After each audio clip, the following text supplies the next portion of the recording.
Hi there. Firstly, thanks very much for purchasing EDM Festival Kicks and Drops from Sample Tools by Cr2.Records. My name's Larry Holcomb and I'm the in-house mixing and mastering engineer at Cr2, and I also produce this pack.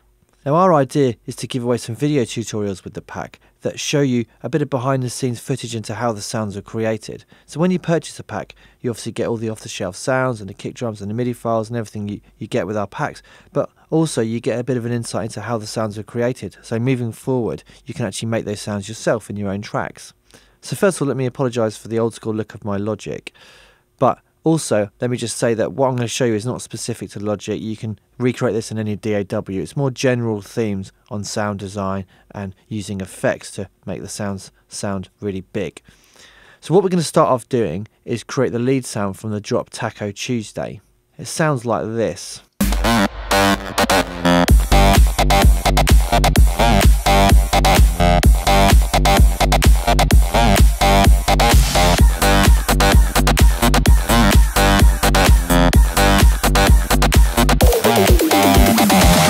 So, what I've got here is the kick drum, a little clap, the offbeat bass, and I also have the MIDI file that we give away with the pack, of course. So I have the lead sound just being played by a piano at the moment.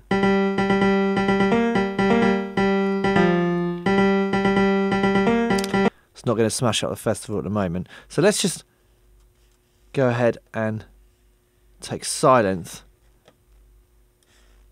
and put that on this lead sound. Okay, I'm going to go in and just initialize the patch so it's completely plain. Okay, so the moment I've got a sawtooth wave, one voice, I'm just going to try bring this down an octave. And I'm going to bring in a second oscillator, and I'm going to put this onto a square wave.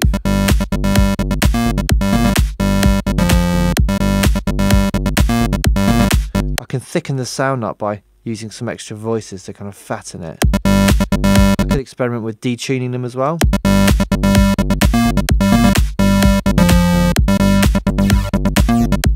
I don't want to have too much of that detuned sound. I want to keep it quite kind of clean sounding. So what I'm going to do now is I'm going to come into my filter types and I'm going to put it onto a bandpass filter. Bring up the resonance. Bring up the drive.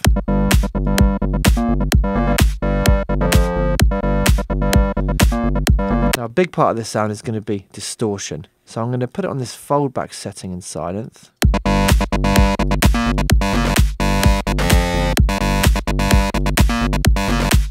Sounding much more like it.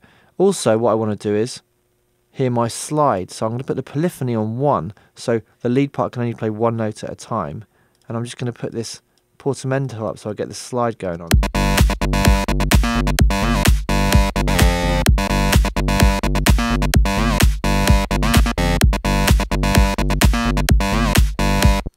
I'm clipping my master here, so what I'm going to do is just take all my elements here and bring them down. And I'm going to activate this limiter.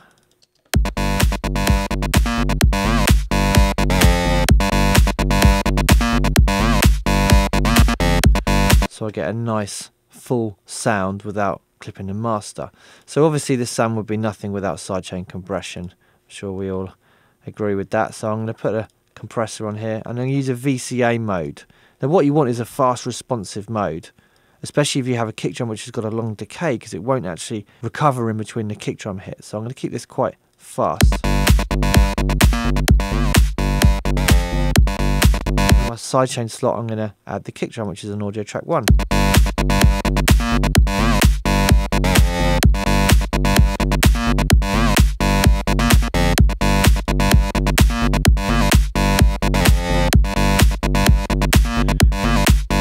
Okay, so what I'm going to do now is I'm going to come down to here and I'm going to go for Sugar Bytes Wow 2 filter, which I'm a big fan of.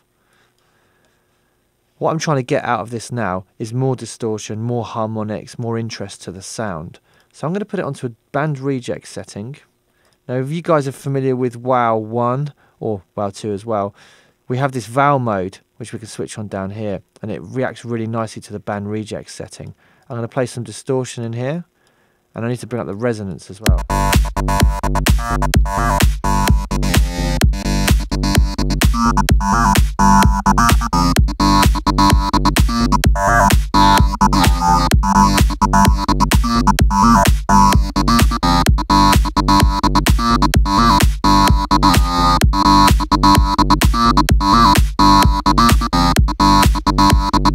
So distortion plays a massive part in EDM, main room house production.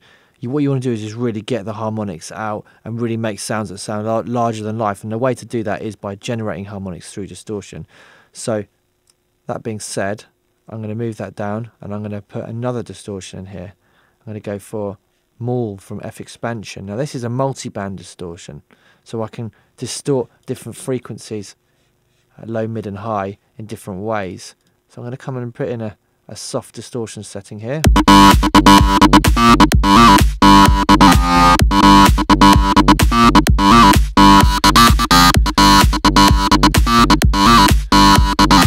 I've got cut-off points, so I can change where these three frequency ranges sit.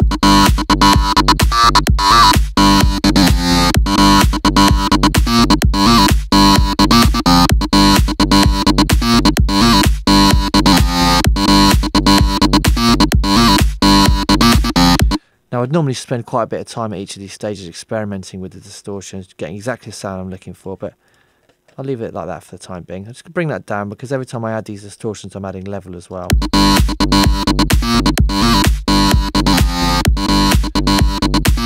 Now what I could also do is add a little bit of movement to this sound. So I could apply an LFO, for example, on the filter cutoff here.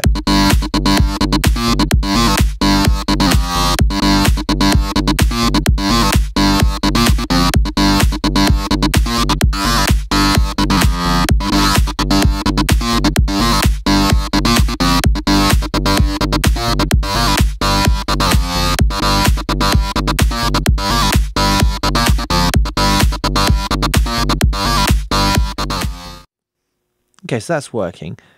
Now, a lot of these tracks just end up having a kick drum and a lead sound on the drop. So if that's the case, you're going to need your lead sound to really represent in the track, fill out the frequency spectrum, the stereo field, and also the depth of the track.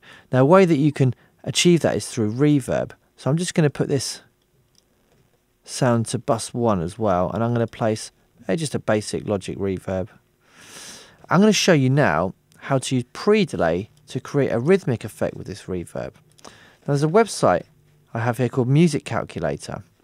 Now if you come onto the delay timing tab here, it allows you to work out different beat lengths in milliseconds depending on your tempo. Now my tempo is 128, so I can see that a 16th note is worth 117 milliseconds. If I put that to 32, it's worth 58 milliseconds. If I come back to Logic, now I can put in, say, 58 in here, 58 milliseconds. That means that the reverb will be heard a 30-second note after the sound is heard that's being sent to the reverb. So let's have a little listen to what it sounds like. I'll put it back to 0.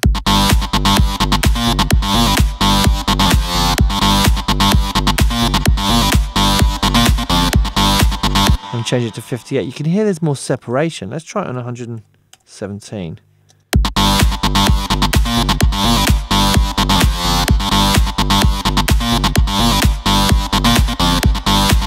The reverb's actually kind of become part of the groove now.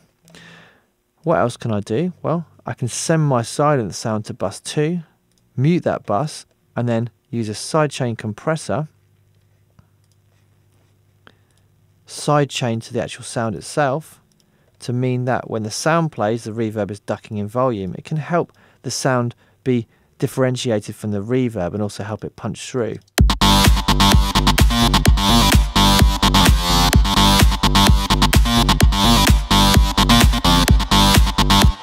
Reverb time's a little bit long. I can also use my music calculator to calculate different reverb times as well.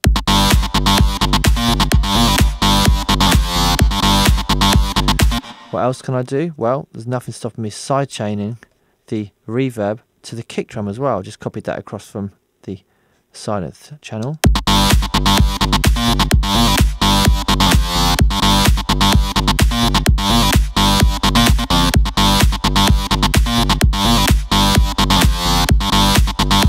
Last up, I could add some EQ to this. What I don't want to do is to be adding frequencies that are going to clash with the kick. So I can take out some of the low end, which I want to keep for my kick. And also sometimes some of the high end getting rolled off allows the actual sound that's reverberating to kind of cut through a little bit more, and it helps to distinguish it from the reverb.